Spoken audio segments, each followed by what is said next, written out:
எளிய முறையில் கனமூலம் காணுதல் 8ஆம் வகுப்பு மாணவர்களுக்காக.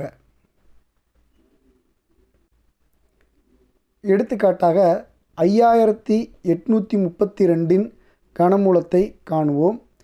இதற்கு முதலில் 1 முதல் 10 வரையிலான எண்களின் கணங்களை எழுதி கொள்ள வேண்டும். 1 கணம் 1, 2 கணம் 8, 3 கணம் 27, 4 கணம் 64, 5 கணம் 125, 6 கணம் 216, 7 கணம் 343, 8 கணம் 512, 9 கணம் 729, 10 கணம் 1000. மாணவர்களே, நாம் எளிய முறையில் கனமூலம் காண்பதற்கு 1 to 10 வரையில் உள்ள எண்களினுடைய கணங்களை கண்டிப்பாக மனனம் செய்து கொள்ள வேண்டும். இப்பொழுது நாம் கனமூலம் காண வேண்டிய எண்ணை எழுதிக்கொள்வோம். அந்த எண்ணினுடைய 1ஆம் இலக்கத்தில் என்ன எண் உள்ளது என்பதை பாருங்கள். 2. இந்த 2 ஆனது நாம் ஏற்கனவே எழுதி வைத்துள்ள 1 முதல் 10 வரையிலான எண்களின் கணங்களில் 2 என முடியும் எண் எது என்று பாருங்கள். 512. இந்த 512 என்பது யாருடைய கணம்? 8னுடைய கணம். ஆகவே நாம் கனமூலம் காண வேண்டிய எண்ணினுடைய கனமூலத்தின் 1ஆம் இலக்கம் 8 ஆகும். அடுத்ததாக நாம் 1ஆம் இலக்கத்திற்கு முன்னதாக உள்ள 10ஆம் இடம் மற்றும் 100ஆம் இடங்களில் உள்ள எண்களை மறைத்து கொள்ள வேண்டும். மீதி உள்ள 1000ஆவது இடத்தில் உள்ள 5 என்ற எண்ணை நோக்குதல் வேண்டும். இந்த 5 என்ற எண்ணானது 1 முதல் 10 வரை உள்ள கணங்களில் எந்த கணத்திற்குள் அடங்கும் என்று பார்த்தோமானால் 1 என்பதற்குள் தான் அடங்கும். ஏனெனில் அடுத்த எண் 8 என்று ஆகிவிடுகிறது. ஆகவே நம்முடைய கனமூலத்தின் 10ஆம் இலக்கம் 1 ஆகும். ஆகவே 5832 கனமூலம் 18 ஆகும். குழந்தைகளே, இது மிகவும் எளிதாக இருக்கும் என்று எண்ணுகிறேன். இதேபோல இன்னொரு எடுத்துக்காட்டை நாம் இப்பொழுது பார்ப்போம். ஒரு பெரிய இலக்க எண்ணை எடுத்துக்கொள்வோம். 8,57,375 கனமூலத்தை எவ்வாறு எளிமையாக காண்பது என்பதை பார்ப்போம்.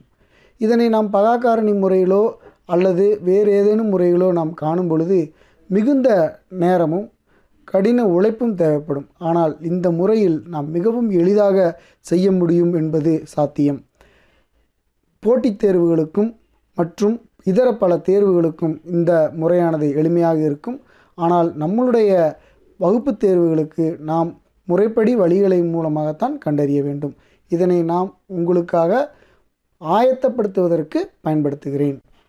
இப்பொழுது வழக்கம் போல 1 முதல் 10 வரை உள்ள எண்களின் கணங்களை எழுதி கொள்ள வேண்டும்.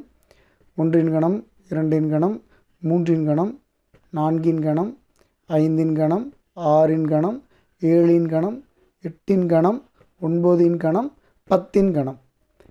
இப்பொழுது நமக்கு கனமூலம் காண வேண்டிய எண்ணை எழுதி கொள்வோம். எப்பொழுதும் போல கனமூலம் காண வேண்டிய எண்ணினுடைய 1ஆம் இலக்கத்தை பாருங்கள். 5 என்று உள்ளது. ஆகவே நம்மளுடைய கன வாய்ப்பாட்டில் 5 என்று முடியக்கூடிய எண் எது என்று பார்த்தால் கன எண் 125. 125 கனமூலம் 5. ஆகவே நம்முடைய எண்ணினுடைய கனமூலம் 1ஆம் இலக்கம் 5 ஆகும். அடுத்ததாக வழக்கம் போல 10ஆம் இடத்தில் உள்ள எண்ணையும் 100ஆவது இடத்தில் உள்ள எண்ணையும் மறைத்து கொள்ள வேண்டும்.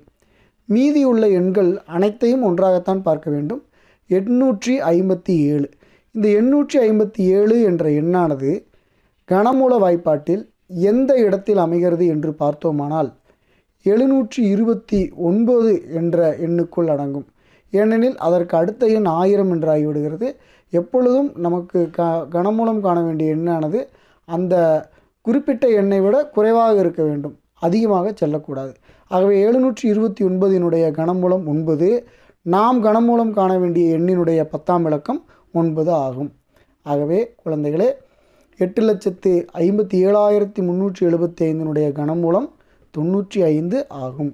இதை நாம் காண்பதற்கு 2 நிமிடங்களே போதுமானது. அல்லது நீங்கள் அதிகமாக பயிற்சி பெற இந்த நேரம் மிகவும் குறைவாக இருக்கும். நன்றி மாணவர்களே. நீங்கள் உங்களுடைய தேர்வுகளில் கணமூலம் கண்டறிந்த பிறகு உங்களுடைய விடைகளை சரிபார்த்து கொள்ள இந்த முறை மிகவும் பயனுள்ளதாக இருக்கும் என்று நம்புகிறேன். நன்றி, வணக்கம்.